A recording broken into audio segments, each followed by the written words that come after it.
Hi, my name is Justine Harkness, and in this video, we'll look at how to draw the resonance forms created by an OrthoParaDirecting substituent.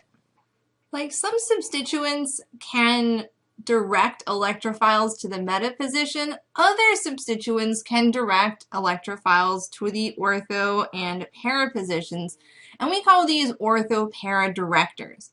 If we investigate some of the trends in our OrthoParaDirecting group, if we start by looking at things that contain nitrogen and oxygen, those groups have lone pairs of electrons. So the atom that is directly attached to the ring will have a lone pair of electrons that we can give to the ring via resonance.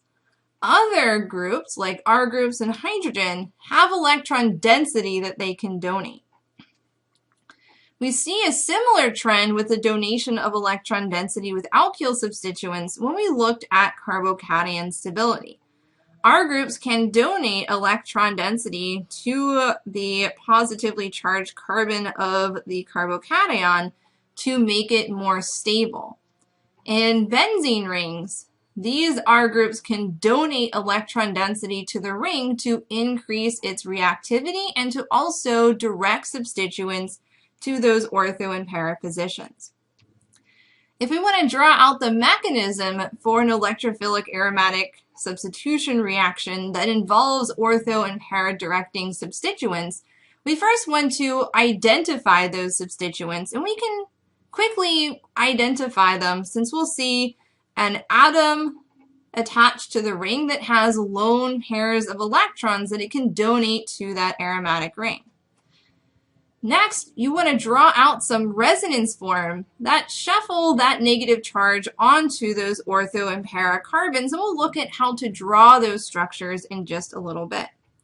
What we'll end up with is partial negative charge on the ortho and para carbons, and that will attract the electrophile to attack at those positions. So with OrthoParaDirecting groups, we can get two products.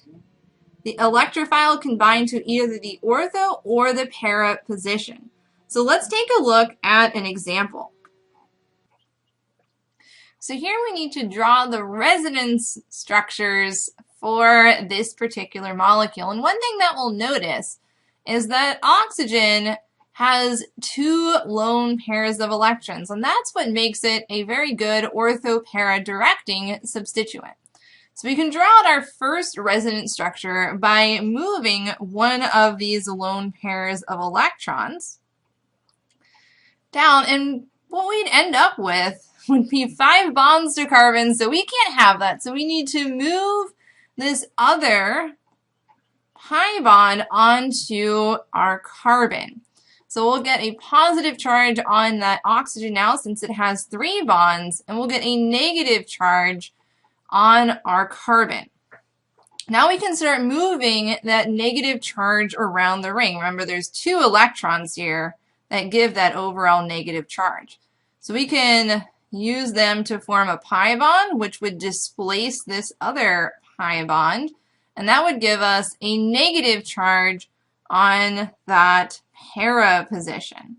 So already we have one form where our ortho position is negative. We have another resonance form where our para position has a negative charge. And we can move these electrons one more time to get a negative charge on that other ortho position. So if we consider all of these resonance forms, remember the overall structure of any molecule will be a hybrid of all of its resonance forms.